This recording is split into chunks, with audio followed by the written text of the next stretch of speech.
Bonjour, bienvenue, merci de nous recevoir. La Voix est libre spéciale élection municipale. Et on y est presque, c'est dimanche, dans 8 jours qu'on vote pour le premier tour. Et quant à nous, on est quasiment au bout de ces débats qui, on l'espère, vous aideront à faire votre choix dans l'isoloir. Ce matin, on s'intéresse à une des villes majeures de la région, Saint-Étienne. Avec nous sur ce plateau, 4 candidats. Je vais faire les présentations tout de suite. Maurice Vincent, bonjour. Bonjour. Vous êtes le sénateur maire socialiste de la ville et vous êtes à la tête de Saint-Étienne depuis maintenant 6 ans. C'est votre premier mandat de maire. Gaël Perdriau est en face de vous. Bonjour monsieur Perdriau. Bonjour. UMP, leader de l'opposition stéphanoise. Vous êtes quant à vous à la tête d'une liste d'union de la droite. Gabriel Lepercave, bonjour. Bonjour. Vous menez la liste du Rassemblement Bleu Marine, celle du Front National, autrement dit. Et puis Olivier Longeon est là également. Bonjour, monsieur Longeon. Vous êtes quant à vous la tête de liste d'Europe Écologie Les Verts. Il y a 3 autres listes, on entendra d'ailleurs leurs représentants tout à l'heure. Romain Brossard de Lutte Ouvrière, tête de la liste Faire entendre le camp des travailleurs. Belkacem Merahi du Parti de gauche, tête de la liste Place au peuple. Et enfin Hubert Patural, tête de la liste Saint-Étienne, c'est capital. Je note au passage qu'à Saint-Étienne, sur cette liste en présence, aucune n'est menée par une femme. La parité a encore un petit peu de chemin à faire. Avant d'entamer ce débat, une question d'actualité pour tous les 4. Paris puis Lyon ont décidé de rendre leur transport en commun gratuit ce week-end pour lutter contre ce pic de pollution exceptionnel que nous vivons en ce moment. Saint-Étienne aussi a pris la décision hier. Vous avez pris la décision hier, monsieur Vincent, un peu tard et de façon limitée peut-être ? Pas du tout, pas du tout tardivement. Dès que le seuil de pollution de 40 microgrammes a été atteint, j'ai pris cette décision qui est dans la continuité de toute mon action pour le développement durable. Nous avons fait beaucoup de choses, développer des espaces piétons, développer les transports en commun, passer le ticket Stas à 1h30, etc. Donc c'est une préoccupation. Alors c'est une décision qui est prise aujourd'hui avec une réunion en début d'après-midi après votre émission pour décider pour demain. Et chaque jour, nous adapterons notre décision en fonction de l'évolution de la situation. Une décision qui doit vous plaire, monsieur Longeon. Une décision qui nous plaît beaucoup. Néanmoins, qu'on prend juste au moment des municipales, que ce soit Paris, Lyon ou Saint-Étienne ou d'autres villes, et qu'il faudrait prendre et systématiser en période d'épisodes de pollution. Et puis, il faudrait avoir des mesures tout au long de sa politique, tout au long des mandats, pour réellement réduire cette pollution. Monsieur Perdriau, voulez-vous aussi systématiser à chaque pic de pollution la gratuité des transports en commun ? C'est écrit dans notre programme électoral, donc c'est bien que Maurice Vincent ait eu ce réflexe à quelques jours effectivement des élections municipales. C'est aussi pour ça que nous avons des propositions concernant les transports en commun en matière de tarification et de 3e ligne de tramway pour effectivement diminuer la pollution en ville. Monsieur Lepercave, vous auriez pris cette décision vous aussi. On sait que le Front National, souvent, on défend les automobilistes. Écoutez, à croire qu'on n'a jamais eu de pic de pollution dans la région Rhône-Alpes. Là, effectivement, nous sommes à une semaine de l'élection, donc Maurice Vincent prend une décision de rendre la gratuité des transports. Et encore une fois, par rapport à ce pic de pollution, quand on voit les limitations de vitesse, encore une fois, effectivement, c'est l'automobiliste qui est puni. Alors que quand on se rend entre Saint-Étienne et Lyon, on se rend compte qu'il y a quand même pas mal d'usines qui font partie de multinationales. Non, on va tout de suite punir l'automobiliste au lieu d'intervenir à l'encontre de ces multinationales. Voilà, encore une fois, puis je tiens à dire que quand même, encore un sujet de pic de pollution, je crois que sincèrement, les véritables problèmes ne sont pas là. C'est des problèmes de santé publique, monsieur Perdriau. Oui, tout à fait. Oui. Mais donc, quand on commence à crever de faim à Saint-Étienne... Quand les seuils sont atteints, il faut réagir. Ils n'ont jamais été atteints à ce niveau à Saint-Étienne. C'est pourquoi j'ai pris cette décision hier, c'est tout étonnant, simplement. C'est étonnant. Une semaine avant, c'est comme ça, pic de pollution. Voilà. Oui, c'est peut-être pas le pic de pollution, ne se déclenche pas quand il y a des élections non plus, mais bon. Enfin, bref, on se pose la question. Reposons maintenant ce débat. Et d'abord, la ville de Saint-Étienne, deuxième ville de la région, avec 170 000 habitants, chef-lieu évidemment du département de la Loire. Pas de chiffre de taux de chômage disponible depuis 2009, aussi incroyable que ça puisse paraître, mais c'est le mystère des statistiques. Seuls les chiffres départementaux existent, mais à l'époque, on était quand même à 5 à 6% au-dessus de la moyenne nationale. Le revenu par habitant est également plus faible que la moyenne nationale. Saint-Étienne, on l'a un peu oublié, a connu un mandat communiste il y a longtemps maintenant avec Joseph Sanguedol, c'est lui en 77, et battu 6 ans après. Commencera un long règne pour le centre droit avec le docteur François Dubanché, puis Michel Thiollière. La ville est repassée à gauche il y a 6 ans, on s'en souvient, à la faveur d'une invraisemblable division de la droite, pourtant majoritaire en voix. Alors est-elle toujours majoritaire en voix ? C'est évidemment la grande question de ce scrutin et la question de l'union de la droite. Gaël Perdriau était essentielle, bien sûr. Bien sûr, je crois qu'on a vu que la victoire de Maurice Vincent était une victoire de circonstance. Il n'était absolument pas prêt à assumer ce mandat. On l'a vu par des décisions complètement incohérentes pendant ces 6 années, sans donner de vrai cap stratégique. Et je crois que c'est notre responsabilité d'élus locaux dans l'opposition qui nous a fait prendre cette décision, parce que l'état de la ville 6 ans après est catastrophique, est inquiétant. Et pourtant, nous avons beaucoup d'atouts, beaucoup de potentiel à Saint-Étienne. Et c'est la raison pour laquelle l'UMP, l'UDI, le MoDem et puis de nombreux non-inscrits, il y en a plus d'un tiers sur notre liste, ont décidé de se retrousser les manches et de présenter un projet d'avenir pour Saint-Étienne. Monsieur Longeon, face à une droite unie, il n'aurait pas mieux valu vous unir avec Monsieur Vincent. Je vous poserai d'ailleurs la même question, Monsieur Vincent, dès le premier tour. Eh bien, nous avons pensé qu'un certain nombre d'éléments du projet écologiste, du projet citoyen, parce que nous ne sommes pas qu'une liste Europe Écologie, nous sommes un peu plus large. Nous avons par exemple des gens du MRC, nous avons aussi des gens, notamment la deuxième personne de notre liste était 4e de la liste de Gilles Artigue. Nous avons travaillé avec des associations, avec des citoyens stéphanois, à discuter, construire un projet, co-construire un projet, et nous avons pensé que la meilleure des façons de le défendre était de se présenter au municipal. Quitte à reprendre un risque, puisqu'en 2008, vous n'aviez pas passé le premier tour. En 2008, nous n'avions pas passé le premier tour pour un souci qui avait été clairement... c'est le fruit de la division Artigue. Artigue avait clairement fait une liste qui était soi-disant ni droite ni gauche. On voit aujourd'hui où Artigue est revenu. Il est revenu au bercail, il est à droite. Et les électeurs stéphanois qui ont voté pour lui la dernière fois s'en souviendront. Pour que les choses soient claires, Maurice Vincent, est-ce que vous laisserez une place aux écologistes s'ils passent les 5% cette fois au deuxième tour? Moi, j'ai toujours été pour le rassemblement de la gauche. Il n'a pas pu se faire tout de suite. Nous avons reconduit donc un rassemblement très large et même élargi à des centristes progressistes, à des écologistes du monde associatif. Donc c'est une gauche très largement rassemblée. Ça restera mon cap dans cette élection, du début à la fin, naturellement. Quant à la droite, c'est une plaisanterie, c'est une union de façade que tout le monde connaît. Monsieur Thiollière, l'ancien maire, ne soutient même pas Monsieur Perdriau. Et avant-hier, à Saint-Chamond, Madame Ramayad, qui est venue pour parler au nom de l'UDI, a fustigé l'attitude de Monsieur Artigue. C'est donc une union totalement délétère, en fait d'apparence, qui serait dramatique pour la ville si elle devait être reconduite, car elle ne durerait pas plus de 6 mois. Juste pour répondre à ça, Monsieur Perdriau, je vous donne la parole après Monsieur Percave. Est-ce que vous auriez aimé le soutien formel de Michel Thiollière qui ne vous a effectivement pas accordé? D'abord, je voudrais dire qu'il y a 2 sujets quand même majeurs d'opposition entre Maurice Vincent et Olivier Longeon sur l'A45, sur le dossier des Ursules, avec des positions très différentes. Ça veut dire qu'effectivement, il faudra surveiller le 23 au soir la position de l'un et de l'autre pour savoir lequel s'assoit finalement sur ses convictions au profit de quelques places. Sur le soutien de Michel Thiollière. Alors, je suis content que Maurice Vincent s'inquiète de mon comité de soutien, qui réunit plus de 3000 Stéphanois, parmi lesquels le professeur Queneau, André Mounier, des artistes, des chefs d'entreprise, des responsables associatifs, des chômeurs. Une population très large qui est rassemblée derrière son président Jérémy Janot. Et vous verrez dans quelques jours que ce comité de soutien réserve quelques surprises. Michel Thiollière, vous regrettez qu'il ne vous soutienne pas? J'ai d'excellentes relations avec Michel Thiollière et je pense qu'il l'exprimera dans quelques jours. C'est pas le comité de soutien qui siège au conseil municipal, ensuite M. Perdriau, c'est les élus, et quand ils sont divisés, c'est dramatique, mais voilà. Gabriel Lepercave, vous n'aviez pas été en mesure de constituer une liste en 2008. Cette fois, ça s'est avéré possible.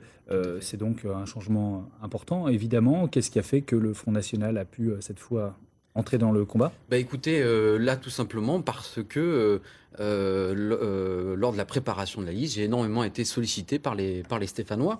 J'ai eu effectivement peut-être un peu plus de facilité pour constituer cette liste qui regroupe différentes professions. C'est vrai que les différents Stéphanois et aussi les commerçants m'ont poussé et après une réflexion, je me suis lancé effectivement dans cette bataille des municipales face effectivement à une union de façade qu'on peut appeler entre guillemets la droite et face au bilan catastrophique de M. Vincent. 2 sondages ont été faits sur la ville de Saint-Étienne, aux résultats relativement similaires. Vous me permettrez de ne citer que le sondage Ipsos Steria pour France 3 et France Bleu. Au premier tour, Gaël Perdriau est donné en tête, mais d'une courte tête, 35% devant Maurice Vincent à 34%. Puis tous les autres sont assez loin derrière. Vous, Monsieur Lepercave, vous êtes à 16% et vous, Monsieur Longeon, à 7%. Au deuxième tour, dans le cadre d'une probable triangulaire avec le Front National, c'est Maurice Vincent, cette fois, qui s'imposerait avec 45% contre 41% pour Gaël Perdriau. et 14 pour Gabriel de Percave, qui perdrait donc des voix entre les deux tours. Gaël Perdriau, on est dans un écart assez faible, tout va se jouer en dernière semaine. Oui, j'en suis convaincu. D'abord, ce sondage montre avec satisfaction un premier tour où j'arrive en tête. Ça veut dire que les Stéphanois apprécient la dynamique que nous avons montrée pendant cette campagne et puis notre projet. Au moment de ce sondage, nous n'avions pas encore totalement terminé nos 26 réunions de quartier. Nous avons souhaité aller au plus près des Stéphanois pour leur présenter notre projet et aller à leur rencontre. Nous avons envoyé nos projets, notre programme aux Stéphanois cette semaine. Donc tout ça n'est pas pris en compte dans les résultats. Ce que ça montre également, c'est que Maurice Vincent n'a pas su finalement donner satisfaction aux Stéphanois. Il arrive relativement loin. Il arrive en tête néanmoins au deuxième tour. Attendez, sur le premier tour, je crois que ce qui est important, c'est que non seulement il fait un score inférieur à celui qu'il a fait en 2008. Ça veut dire que non seulement il n'a pas convaincu de nouveaux Stéphanois, mais il en a perdu en route. Au deuxième tour, je dirais simplement, et je peux comprendre le désespoir et la colère de certains Stéphanois quand on voit l'état de notre ville aujourd'hui. Et le message que je voudrais leur lancer, à ceux qui s'abstiennent ou à ceux qui font un autre choix, c'est que ça se jouera entre Maurice Vincent et moi, et que dès le premier tour, il faut le signifier si on ne veut pas reconduire le maire sortant. Les deux sondages vous inquiètent un peu, Maurice Vincent? Pas vraiment. Ils sont tout de même positifs pour moi dans le contexte national que l'on connaît. Il y a beaucoup de maires de gauche qui aimeraient avoir de telles prévisions. Mais ce sont des estimations. Il y a 3 semaines, moi je pense que, évidemment, la campagne est très importante et que les électeurs se déterminent le jour du vote. Donc j'attends sereinement leur décision.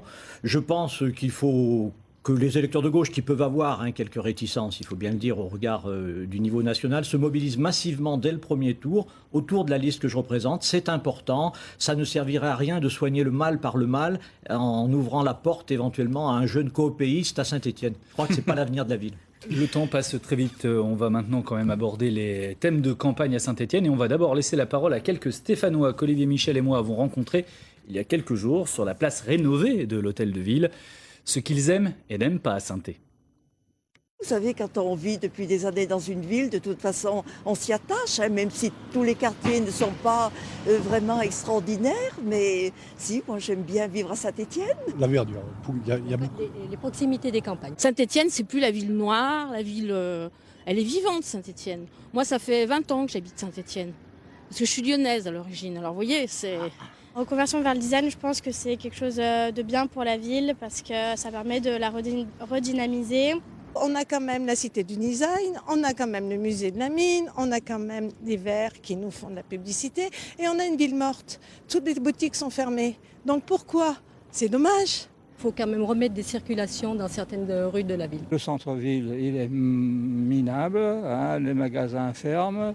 Il y a des quartiers qui paraissent maintenant plus abandonnés, beaucoup de commerces fermés, beaucoup de... Ça, je trouve que c'est un peu triste. La sécurité, vraiment avant tout.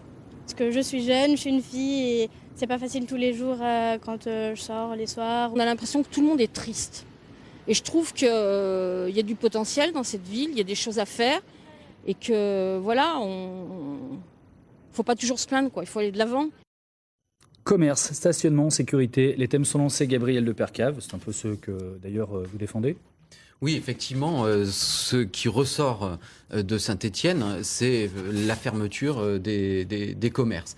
Et il faut se poser la question pourquoi. Et encore une fois, je pense que Maurice Vincent ne s'est pas posé la question.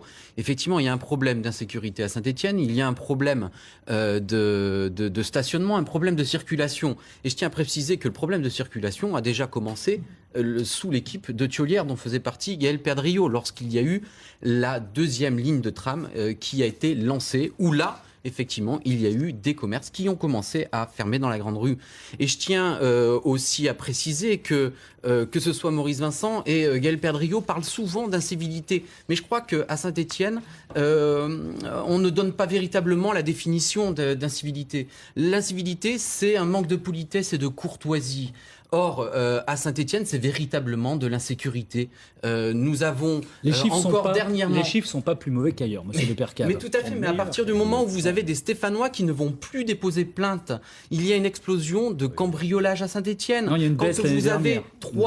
Quand vous avez 3 des contrôleurs de la Stas qui sont menacés de mort, quand vous avez une... Mais voilà, monsieur Vincent, voilà. Et allez, on va comme ceci. Mais oui, monsieur Depercave, comme c'est un débat, on va laisser un peu parler les autres. Je voudrais juste votre sentiment, monsieur Longeon, parce que derrière ça, il y a la rénovation du centre-ville, le passage en piétonnier, qui a plutôt, j'imagine, vos faveurs, des difficultés de circulation qui expriment ces citoyens qu'on a rencontrés, une désertification commerciale, ça qui paraît évidente à tout le monde, mais vous n'avez pas du tout la même vision les uns et les autres pour résoudre le problème. Nous pensons qu'il faut faire mieux pour la circulation. Si on fait le bilan de la circulation à Saint-Étienne, c'est une des villes où la part de l'automobile reste la plus importante. Donc quand on dit, par souci électoraliste, qu'on a des soucis de circulation à Saint-Étienne, nous ne sommes pas d'accord et nous pensons qu'il y a juste une question de réorganisation, de fluidification et qu'il faut développer les mobilités douces. Pour le centre-ville, pour nous, il est évident que c'est un dossier prioritaire. On relancera Saint-Étienne par la redynamisation du centre-ville, par une mission sur le centre-ville qui travaille aussi bien sur les façades que sur les commerces, que sur l'habitat, que sur l'isolation. Nous avons globalement un grand projet pour le centre-ville et c'est la façon de sortir cette ville de la petite ornière dans laquelle elle est au niveau justement de cette ville qui, au niveau du centre, s'est quand même paupérisée. Donc nous avons une mission à lancer pour ressortir le centre-ville. Et les Stéphanois répondent favorablement. Regardez la petite vidéo qui a été faite We Are Happy from Saint-Étienne. Le producteur vous le dira, il a reçu un nombre incroyable de demandes pour participer à cette vidéo. Les gens sourient, les gens sont contents et ils montrent une ville agréable. Ils sont prêts à jouer le jeu, donc jouons le jeu avec eux. La piétonisation a-t-elle nuit au commerce, Maurice Vincent ? Pas du tout. Et je conteste formellement le diagnostic catastrophiste à l'excès, évidemment, qui vient d'être produit. Et je le conteste avec les mots d'André Mounier, président de la Chambre de commerce de Saint-Étienne et membre du comité de soutien de M. Perdriau, qui dit dans Le Progrès « Le centre-ville et Saint-Étienne ont tendance à mieux se situer que le reste du territoire. Les chiffres des commerçants de l'hypercentre est stable depuis plusieurs années. Le nombre de commerçants avoisine les 1000. » C'est un des soutiens de M. Perdriau qui dit ça. Il y a une instrumentalisation. Bien sûr, certains commerces ferment dans certaines rues, comme dans toutes les villes. D'autres ouvrent. Et je vous donne les chiffres, toujours de la Chambre de commerce, qui sont très clair. Le centre-ville a augmenté de 1% son chiffre d'affaires de 2006 à 2010. Les statistiques sont là. Alors que dans le reste du territoire, il y avait une stagnation. Et je termine par un dernier chiffre, parce que je veux bien qu'on donne son impression et qu'on recueille les positions de telle ou telle personne un peu mécontente, car il y en a, naturellement. Dernier chiffre que j'ai eu avant-hier, les statistiques des parkings du centre-ville de Saint-Étienne, de tous les parkings, ont fait leur meilleur score en janvier 2014 depuis leur ouverture.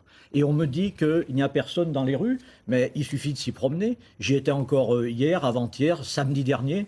D'ailleurs, je ne peux pas être démenti, parce que M. Perdriau y était aussi. Il y avait un monde fou. On serait cru à la sortie de Geoffroy Guichard. Alors, tout cela, c'est beaucoup d'idéologie, d'instrumentalisation. Moi, je soutiens les commerçants dynamiques et je continuerai, avec la piétonisation, à renforcer leur attractivité. Allez, à vous, M. Perdriau. Vous avez croisé M. Vincent dans des rues noires de monde alors ? Il y avait du monde, M. Perdriau. Je déjeunais effectivement sur une terrasse dans le centre-ville, mais face aux statistiques qu'assène Maurice Vincent, c'est un panel d'une cinquantaine de commerçants, c'est loin d'être représentatif des 4500 commerces de la ville. Et ces 4500 commerces, depuis que vous êtes maire, ont licencié 8% de leur personnel. Alors, face aux chiffres, moi je voudrais vous parler de ces femmes et de ces hommes que nous rencontrons tous les jours dans les quartiers. Quittez votre voiture avec chauffeur, circulez dans la ville, parlez avec les Stéphanois. Vous savez, ce que j'aime à Saint-Étienne, ce qui fait la force de Saint-Étienne, ce sont les Stéphanois. La dame a raison dans ce qu'elle a dit tout à l'heure. Il y a des atouts formidables, un potentiel formidable qui a été plombé pendant 6 années de défaitisme, de fatalité, d'une mauvaise image qui a été transmise par Maurice Vincent.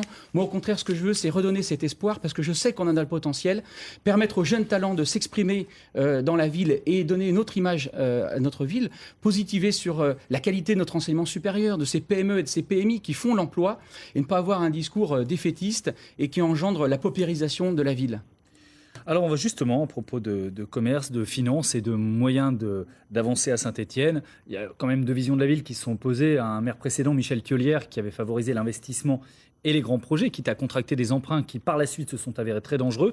Et puis vous, Maurice Vincent, qui avez voulu avant tout faire diminuer l'endettement inquiétant de la ville, sans d'ailleurs que ce soit terminé et au risque d'apparaître trop timoré dans ce que vous avez ensuite proposé en termes d'investissement. Est-ce qu'aujourd'hui, le surendettement de Saint-Étienne, est-ce que les emprunts toxiques sont derrière la ville ? Pas en totalité. Nous avons beaucoup progressé sur ce dossier. Je me suis beaucoup battu. Il y avait 15 emprunts toxiques, il en reste 4. Il faut être très attentif et continuer ce combat contre le système financier dérégulé, excessif. Donc moi, je suis en première ligne de ce combat. J'ai mis 20 millions d'euros de côté pour faire face à ces 4 derniers emprunts. Je pense que ça devrait suffire et j'espère même qu'on n'aura pas à les utiliser si nous gagnons tous nos procès, puisque j'ai effectivement conduit des procès qui se sont avérés souvent gagnants contre les banques. Mais on a eu une situation catastrophique, ça va mieux. Il faut qui a limité l'investissement, donc, du coup, hein. Non, parce que au niveau de l'investissement, si vous voulez, j'ai fait des économies de fonctionnement importantes et j'ai même augmenté le montant de l'investissement par rapport à la période précédente à hauteur environ de 50 millions d'euros. Mais c'est vrai que je l'ai réorienté car nous avions besoin de rénover les écoles, nous avions besoin de créer des places en crèche, nous avions besoin de tout un tas de services publics de proximité, beaucoup plus que de nouveaux très grands projets. Ça ne m'a pas empêché de financer la nouvelle Comédie de Saint-Étienne qui va se mettre en place. Ça ne m'a pas empêché de financer une extension du musée de la mine et le nouveau Geoffroy Guichard européen tout de même. Je pense que ce sont des investissements porteurs d'une très belle image de la ville. Delper Drio. Je crois qu'il ne faut pas confondre le désendettement et les emprunts dont vous parlez. La politique de désendettement de la ville, elle a commencé en 1995. Maurice Vincent a poursuivi le remboursement de la dette à hauteur de 30 millions d'euros, comme ça avait été le cas dans les 2 précédents mandats, et comme je m'engage à le faire, parce qu'il est important de dégager effectivement des marges de manœuvre. Sur les emprunts structurés qui, effectivement, dont on a découvert la dangerosité. Les emprunts structurés, c'est les emprunts toxiques, hein, c'est leur nom gentil, ils sont devenus toxiques en structurés. 2008, quand on a effectivement compris qu'ils pouvaient être dangereux. Mais il faut savoir qu'ils n'ont pas coûté, il faut savoir qu'on n'a pas coûté un centime à la ville de Saint-Étienne, et qu'effectivement, ça n'a pas empêché Maurice Vincent d'augmenter l'investissement dans la ville à hauteur de 50 millions, de continuer à endetter Saint-Étienne Métropole à hauteur de 111 millions supplémentaires. Ce que je conteste, ce ne sont pas la capacité d'investissement, nous souhaitons la poursuivre, c'est la nature des investissements. Est-ce qu'il fallait dépenser plus de 80 millions d'euros dans la rénovation du stade Geoffroy Guichard alors qu'il en était prévu 58? Est-ce qu'il fallait dépenser 10 millions d'euros dans les places hôtels de ville et d'Orient quand on voit la qualité médiocre du résultat? Est-ce qu'il fallait dépenser 10 millions d'euros d'investissement dans la plaine Achille qui est utilisée par personne et qui a affaibli l'économie de ce site? Je crois que Maurice Vincent a fait de très mauvais choix qui obèrent l'avenir et qui n'ont pas apporté de plus-value à la ville en termes d'emploi et de créativité. C'est un bon sujet. Olivier Longeon. Moi, je pense, et comme toute notre liste, que ceux qui ont fait la dette quand même, c'est l'équipe de Michel Thiollière dans lequel il y avait Gaël Perdriau. Il y avait un désendettement. Il y a eu un désendettement qui représentait pas grand-chose. 60 millions d'euros. Après, quand vous défendez... Aucun désendettement sur le budget principal. 60 millions d'euros. Monsieur Longeon. D'abord, au niveau fiscalité, au niveau impôt, on peut travailler à l'échelle de Saint-Étienne Métropole à mieux répartir les dépenses, à mieux répartir les charges, et je crois qu'on a des gros progrès à faire, encore dans ce mandat qui vient. Après, quand vous voulez les uns et les autres faire la 45, moi je le redis, la 45, elle va coûter entre 350 millions et 700 millions d'euros aux collectivités. Et c'est très simple, soit vous ne le ferez pas, soit vous doublerez les impôts des Stéphanois. Et c'est ça la vraie question sur la 45. Ça, c'est un désaccord. Sans compter que cette A45 arrivera sur Saint-Étienne, sur Lyon. On va en parler de la 45 tout à l'heure, monsieur Longeon. Qu'est-ce que vous faites sur la fiscalité, par exemple, monsieur Longeon, si vous êtes élu? Normalement, si on suit le cours logique de ce que la loi a préconisé, nous allons passer en communauté urbaine, un peu comme Lyon est aujourd'hui. Et nous pensons qu'à cette occasion, il faut répartir les compétences les compétences, c'est-à-dire ce que font en fait les communes et ce que font les intercommunalités, donner plus de points à l'intercommunalité et répartir la charge sur la totalité des communes de l'agglomération. Gabriel Lepercave, sur la fiscalité, quel est votre engagement? Alors, je voudrais revenir sur les emprunts toxiques, qui n'ont de toxiques que ceux qui les ont souscrits. Quand M. Perdriau parle de dangerosité qui a été découvert après, il faut savoir que les taux variables ont toujours existé. Et il se trouve qu'il y a aussi des villes dont le maire est socialiste ont aussi souscrit des emprunts toxiques. Mais il faut savoir, quand j'écoute M. Perdriau, qu'il découvre, puisqu'il faisait partie de l'équipe de M. Thiollière, qu'il découvre que ces emprunts sont dangereux, mais il faut savoir que des élus du Parti socialiste et de l'UMP siègent au conseil d'administration de Dexia et touchent des jetons de présence. Donc il ne faut pas me dire qu'ils n'étaient pas au courant. qu'ils n'étaient pas au courant. Et moi, je m'engage tout simplement à ne plus avoir recours à des emprunts à taux variables, mais à des emprunts à taux fixes. Il y a beaucoup de villes de Percave qui ont souscrit aucun de ces emprunts et il n'y a aucune ville qui en a souscrit autant que Saint-Étienne. Mais c'est facile, à l'exception d'une ou deux. Tout le monde. Donc il y a bien des responsabilités. On est dans un débat municipal. Il faut rendre compte de ces décisions. Elles sont catastrophiques. Mais vous faites partie Elles sont catastrophiques et moi je me suis battu pour limiter la charge sur les Stéphanois et j'y ai pour l'instant globalement réussi. Mais c'est pas les Stéphanois. Pardonnez-moi. Il est 11h57. On aura un autre débat sur Saint-Étienne entre les deux tours. On pourra reparler de cette question qui est essentielle. Je suis désolé, mais le temps passe évidemment très vite sur des débats à 4 candidats. D'autant plus que pour des raisons d'équité, il nous faut aussi écouter les 3 autres têtes de liste de cette élection. Romain Brossard de Lutte ouvrière, Belkacem Merah du Parti de gauche et puis Hubert Patural qui mène la liste Saint-Étienne, c'est capital. Vu la situation des travailleurs aujourd'hui, vu la crise depuis quelques années, qui aboutit à des fermetures d'entreprises, une explosion du chômage, et vu aussi la politique du gouvernement, aujourd'hui du Parti socialiste, qui fait la même chose que Sarkozy, de plus en plus de travailleurs, de chômeurs, de retraités ont envie d'exprimer un ras-le-bol, une colère. C'est ce qui fait que là, dans ces élections, il y aura une liste lutte ouvrière bel et bien présente. Ça faisait plus de 30 ans qu'il n'y avait pas eu de liste lutte ouvrière, et ben voilà. C'est la démonstration qu'une fraction, aujourd'hui certes minoritaire, mais une fraction de plus en plus importante de la classe ouvrière refuse de se résigner, refuse de se laisser faire. Quand je regarde mon parcours de chef d'entreprise, 30 ans d'entreprises créées, dont de très belles entreprises à Saint-Étienne et dont de nombreux Stéphanois se souviennent, je me dis que je vaux largement aussi bien qu'eux, sinon mieux. Et voilà la raison de ma candidature. Je pense que les Stéphanois seront très très nombreux le jour du 23 mars à me porter.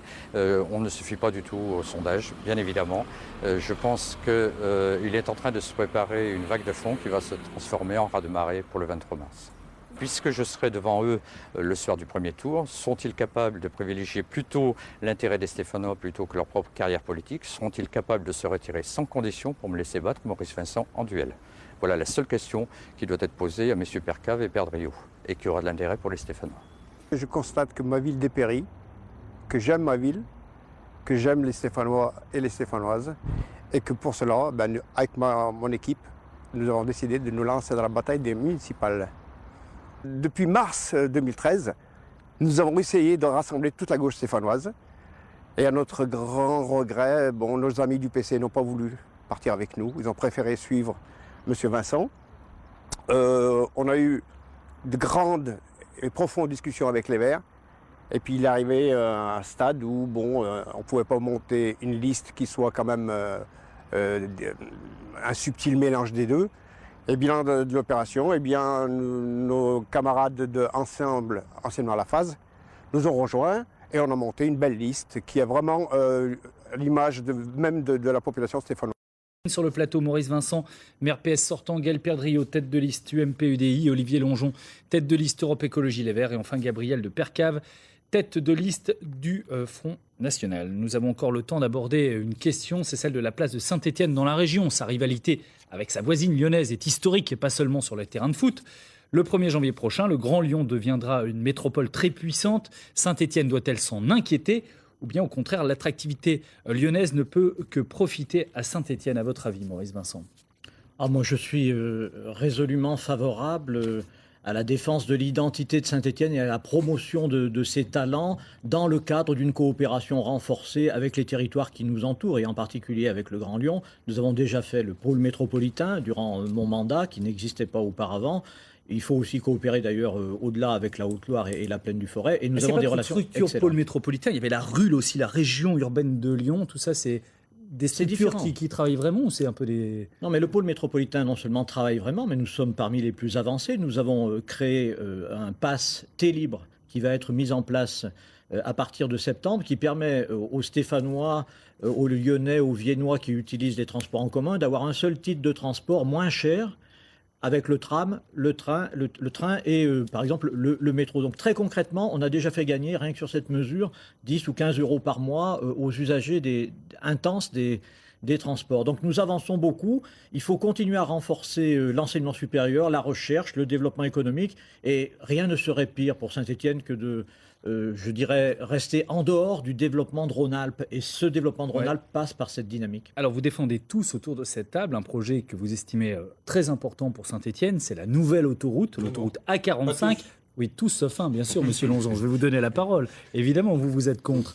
L'autoroute A45, qui est donc l'autoroute qui va doubler l'actuelle A47, qui est souvent saturée, qui est une autoroute assez dangereuse. Alors tous, sauf vous, monsieur Longeon, vous êtes opposé à cette A45. Pourquoi vous pensez, contrairement aux autres, que ce ne serait pas un atout pour Saint-Étienne ? Alors d'abord, je vous l'ai dit tout à l'heure, un problème financier. Deuxièmement, cette autoroute, elle arrive... soit elle arrive vers les 7 chemins sur la 450, soit elle arrive vers Chasse. Et on le voit pour ceux qui prennent leur voiture en faisant Saint-Étienne-Lyon, même exceptionnellement, chaque fois, cela bloque à l'entrée de Lyon. Et l'A45, elle ne résout absolument pas ce problème. Elle vient même s'engluer dans Lyon. Et c'est normal que les Lyonnais en veulent pas.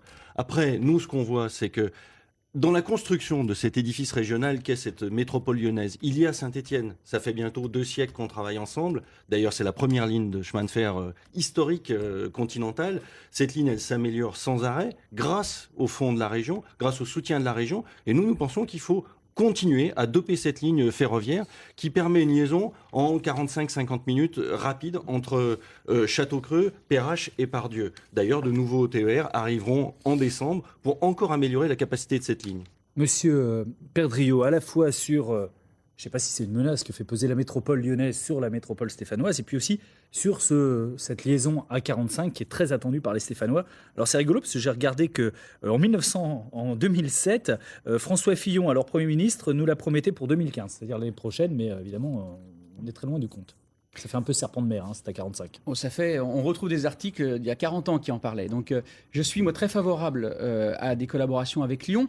Lyon, c'est la 2e aire urbaine de France. C'est un potentiel important. Aujourd'hui, la concurrence entre les villes se fait à l'échelle européenne. Lyon a besoin de nous et nous devons faire valoir toutes les compétences qui se trouvent à Saint-Étienne, ce réseau de PME et de PMI, cet enseignement supérieur. Mais je crois qu'il faut avoir des relations équilibrées avec Lyon et pas se comporter un peu comme Maurice Vincent le fait en élève face au professeur maire de Lyon. Je crois qu'il faut se faire respecter. Il ne faut pas laisser partir à Lyon tout ce qui fait, je dirais, le positif à Saint-Étienne. Il faut garder nos pôles de compétences et puis se faire respecter par l'aire lyonnaise. Je crains également que ce pôle métropolitain ne devienne un machin supplémentaire, un échelon supplémentaire. J'avais voté évidemment pour ce projet. Je crois que c'est important que les élus de ces 4 communautés d'agglomération travaillent ensemble. Mais je ne souhaitais pas que les frais de fonctionnement explosent. Or, on en est déjà à 1 million d'euros annuels de frais de fonctionnement. Il faut que les élus s'impliquent. Alors c'est vrai que Maurice Vincent cumule énormément de mandats. Oui. Moi, je m'engage à ne pas les cumuler. Je ne serai pas sénateur, ni député, ni conseiller régional. Je veux me consacrer à Saint-Étienne et défendre les intérêts des Stéphanois. Gabriel Leperca, vous êtes vous aussi favorable à cette autoroute A45 ? Alors, je suis effectivement favorable par rapport à la 45. Ceci dit, on en parle déjà depuis un certain temps. On en a déjà débattu en 2001. C'est un sujet qui revient régulièrement. Maintenant, c'est pas le maire de Saint-Étienne qui changera grand-chose, parce que tous les maires de Saint-Étienne ils sont favorables depuis un moment. Si on avait développé l'emploi à Saint-Étienne, la question finalement ne se poserait pas. Je fais partie de ceux qui travaillent régulièrement à Lyon. 3 jours, donc j'emprunte effectivement la voiture et j'emprunte aussi le train pour me rendre à Lyon, comme 14 000 Stéphanois. Mais cette A45, la question de la 45 ne se poserait pas si effectivement il y avait de l'emploi à Saint-Étienne. Par rapport effectivement c'est Lyon. Est-ce que vous voulez dire par là que c'est Lyon qui paupérise Saint-Étienne en partie ? Non, je ne peux pas dire non. C'est surtout par rapport à Saint-Étienne, c'est tous les Stéphanois qui s'en vont sur la couronne à l'extérieur du fait de, c'est toujours pareil, du fait de l'insécurité, le problème de la fiscalité à Saint-Étienne. Donc voilà, si on avait pu résoudre tous ces problèmes avant, peut-être que la question de la 45 ne se poserait pas. Et pourtant, on pourrait presque dire que les Lyonnais, pour aller vivre à Saint-Étienne, où les loyers sont 2 fois moins chers, il y a une étude récente du réseau Clameur qui l'a montré, c'est même la grande ville de France où les loyers baissent le plus. Non, mais si vous voulez, on ne peut pas se contenter d'arguments de ce type. Pour développer l'emploi à Saint-Étienne, il faut évidemment avoir un territoire accessible. Tous les chefs d'entreprise et même les syndicats de salariés nous le disent. Vous ne pouvez pas faire venir des entreprises. Moi, j'ai beaucoup défendu l'emploi. Et vous me disiez tout à l'heure qu'il n'y avait pas de taux de chômage. Il y a des statistiques, je ne sais pas, vous ne les avez pas trouvées, c'est 10,4%. On a ramené le taux de chômage ces dernières années. légèrement en dessous du taux de chômage national au niveau du bassin d'emploi. Donc je veux dire que avoir les pieds sur terre. Je veux dire que la situation va dans le bon sens. De faire un métro entre Saint-Étienne et Lyon. Moi, je veux pas faire de métro, je vous rassure. Mais voilà, enfin, je veux dire, pourquoi pas faire une navette fluviale dans le Gier. Je veux pas faire de métro. Je dis simplement que pour développer de l'emploi, Monsieur de Percave, vous ne pouvez pas limiter l'attractivité du territoire. On a un problème historique sur les relations Lyon-Saint-Étienne. Il y a 14 000 personnes dans le TER, vous l'avez dit. Il y en a 90 000 qui utilisent la voiture. On va continuer à développer le TER. Moi, je suis le premier favorable. Je propose d'augmenter encore de 25% le nombre de places dans les TER. Dans le prochain mandat, ça fera 3 000 ou 3 500 places de plus par rapport aux 90 000. Donc, il nous faut une deuxième liaison autoroutière sécurisée. Moi, j'ai jamais été un fanat du tout autoroute, bien sûr, mais là, dans ce cadre précis, il faut l'obtenir. Et la décision, on pourra la prendre à la fin de l'année, puisque les entreprises nous donneront enfin le montant de leur investissement et de la contribution éventuelle. Et je pense qu'elle sera raisonnable. Olivier Longeon, c'est quand même une vraie fracture. Hein. On le voit bien entre vous et le maire de Saint-Étienne. C'est une fracture, mais les chiffres donnent des chiffres. Il y a des chiffres intéressants par rapport à ce qui est dit. C'est que, en fait, seule la liaison TER voit sa part progresser. C'est-à-dire qu'il y a de moins en moins de gens qui prennent la voiture entre Saint-Étienne et Lyon et de plus en plus de gens qui prennent le TER. Donc on a une chance. Et une chance qui va répondre aux besoins des Stéphanois et des Lyonnais, parce qu'on a aussi un TER entier quasiment qui descend tous les matins, par exemple travailler sur le siège de Casino. Et je crois qu'un des vecteurs pour développer l'emploi à Saint-Étienne, c'est de rééquilibrer les pôles, notamment de services, c'est-à-dire ramener de l'emploi qui est parti sur Pardieu à Confluence sur le site de Château-Creux. Ça doit être une des priorités du mandat. Maintenant, nous avons aussi deux autres secteurs très très forts, ce sont évidemment les pôles, et notamment le pôle mécanique, et puis le pôle du quartier créatif de la manufacture et de la cité du design. 700 emplois quand même qui maintenant sont sur ce site. Donc nous avons des potentialités même pour attirer des Lyonnais. On va redonner une dernière fois la parole à nos citoyens stéphanois rencontrés au hasard sur la place de l'Hôtel de Ville de Saint-Étienne. Messieurs, l'un de vous sera peut-être, même certainement, le maire de Saint-Étienne dans 2 semaines et demie. Voici ce qu'ils attendent de vous. Moi, ce que je voudrais, c'est un meilleur bien-être à Saint-Étienne, c'est-à-dire des boutiques, des gens qui viennent visiter, comme ils venaient avant. Qui nous écoutent. Et on n'a pas toujours l'impression d'être écoutés. Et entendus, peut-être. Qui nous écoutent beaucoup. Et qui tiennent bien ses promesses, quoi. Voilà. On attend beaucoup d'eux. Je pense qu'on leur demande plus qu'ils ne peuvent faire. Qui sont là pour la ville, pour la ville Saint-Étienne, pour le peuple, pour les Stéphanois, quoi, qui sont là pour les défendre, qui les représentent, et puis voilà, quoi. Alors, ces citoyens, vous pouvez leur répondre ou pas, c'est comme vous voulez. Mais je vous donne en tout cas à chacun 30 secondes de conclusion dans l'ordre qui a été attribué tout à l'heure par tirage au sort. Et on va commencer par vous, Monsieur Longeon. Eh bien, je crois que ça correspond, les aspirations des Stéphanois correspondent exactement à ce que nous écrivons dans notre projet. Les Stéphanois, ils aspirent à vivre mieux. Et nous pensons qu'on peut le faire à Saint-Étienne très facilement. Et qu'un des éléments, ce sera le développement du centre-ville. C'est pour ça, par exemple, que nous avons prôné le quadruplement du plan façade, c'est-à-dire un plan qui reprenne les façades du centre-ville, qui les remette en état, qui s'étale sur la ville, qui travaille aussi dans l'épaisseur du bâtiment, faire de l'isolation pour baisser les charges locatives. Ça va créer de l'emploi, ça va redynamiser le centre-ville, changer l'image de Saint-Étienne, parce qu'on va avoir un centre-ville encore plus beau et encore plus attrayant. Donc, les Stéphanois ont envie de vivre mieux, eh bien, vous verrez qu'ils voteront Saint-Étienne en mieux. Très bien, 30 secondes, parfait. Merci. Gabriel Lepercave pour 30 secondes de conclusion. Nous sommes responsables de ce que nous transmettons à notre jeunesse, à nos enfants. Et aujourd'hui, je souhaite transmettre à cette jeunesse l'espérance. Mais je souhaite aussi m'adresser à ceux qui sont dans la désillusion, dans le désespoir, qui ne votent plus depuis un certain temps, depuis 5 ans, 6 ans, 7 ans. Je m'adresse à eux. Je ne suis en aucun cas responsable de l'état actuel de la ville. En aucun cas, puisque je n'ai pas eu, effectivement, je n'ai pas été au pouvoir à Saint-Étienne. Donc, tout simplement, je leur demande de reprendre courage et de faire confiance à Saint-Étienne-Bleu-Marine. À vous, Monsieur Perdriau. Je crois que je suis le seul à ne pas être résigné face à la situation de Saint-Étienne. Notre projet, mon Saint-Étienne, celui qu'attendent les Stéphanois, c'est un Saint-Étienne de la créativité. Mon Saint-Étienne, c'est celui d'innovation, c'est celui de l'emploi, celui d'un meilleur cadre de vie au quotidien, en améliorant la propreté, la sécurité, les transports, une vie commerçante plus active dans le centre-ville, dans les quartiers. et puis un maire à l'écoute de ses concitoyens, disponible et qui se consacre uniquement à sa ville. Merci Monsieur Perdriau. Le mot de la fin pour vous, Maurice Vincent. Bon, je me retrouve effectivement dans ces aspirations des Stéphanois et d'ailleurs, puisqu'on demande de tenir ces promesses, je ressors dans toutes mes réunions de quartier mes engagements de 2008 qui ont été respectés à 95% et je m'engage aujourd'hui sur des choix crédibles. Je ne fais pas des promesses à tout le monde, je ne fais pas 200 propositions pour 200 catégories sociales infinançables. C'est M. Perdriau qui le fait, je ne fais pas cela. Je reste dans la volonté de me battre pour Saint-Étienne comme je l'ai fait depuis 6 ans, contre les banques, contre l'ensemble des secteurs privés qui parfois, des groupes privés qui parfois sont excessifs, continuer à se battre et apporter une dynamique de l'emploi. Voilà mon projet. Merci. Dès maintenant. Merci Monsieur Vincent, merci à tous les 4 d'avoir participé à ce moment forcément trop court pour aborder toutes les problématiques d'une ville aussi complexe que Saint-Étienne.